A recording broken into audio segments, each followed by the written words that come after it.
The short period that we have been at the helm of the DTIC has given us relatively better insight and appreciation of the important role that this institution plays in supporting growth, industrialization, and transformation, not only in our economy, but also in various economies on our continent. Ladies and gentlemen, this corporation's footprint extends to nearly every sector of our economy, from mining and metals.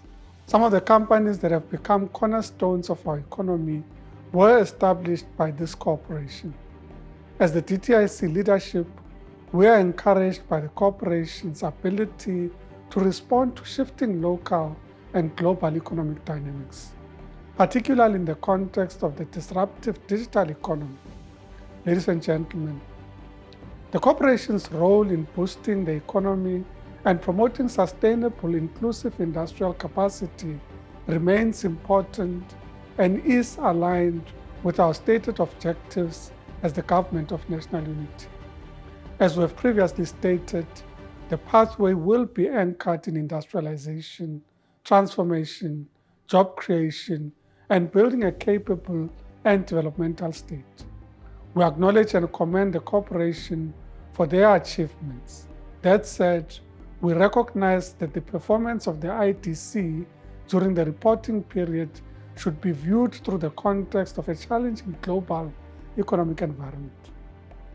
The challenges we face locally have largely constrained the growth of our economy and by extension impacted the ITC in this period.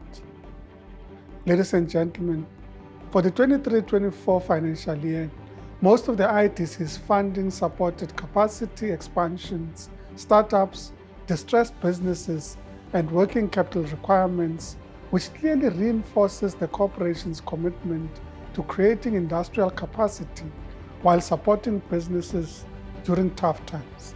Some notable highlights included an increase to 22.3 billion rand in total funding committed to transformation, including 10 billion rand for Black industrialists, 20% more than in the financial year 22-23, and a more than 936% increase in funding committed for women-empowered companies from 1.1 billion rand to 11.4 billion rand. Ladies and gentlemen, in our recent budget vote speeches to Parliament, we provided a glimpse of our future focus areas, highlighting that industrial policy remains at the center of our economic development strategy.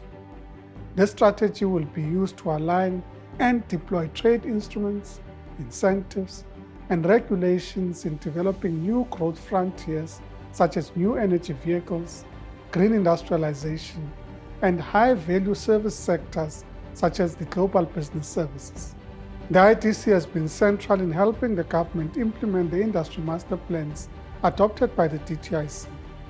These master plans have supported localization, increased investment, export, and job retention. As you would agree, achieving these objectives of the master plans will transform the economy of this country. Ladies and gentlemen, members of the media, dear colleagues, going forward, the ITC should build on its progress by focusing on the following key areas. That is unlocking new industrial pathways, including green and regional value chains, with priorities in green hydrogen, critical minerals, and battery value chains. It must support and fund projects to address national infrastructure challenges, particularly the energy shortages and transport infrastructure recovery plans. We must continue to fund Black industrialists, Black-owned enterprises, women and youth entrepreneurs, expand decent work opportunities in both mainstream and social economy sectors, and empower workers through ownership in the companies in which they work. Supporting balanced growth across South Africa, Southern Africa, and the continent, especially given opportunities presented by the Africa Continental Free Trade Area, optimizing business efficiency and client experience by improving internal processes such as our turnaround times. This administration views the ITC as the most critical driver of reindustrialization to address the triple challenges of poverty, unemployment, and inequality. We look forward to hearing the groundbreaking success stories from the period under review and have an encouraging vision towards the future. Thank you very much.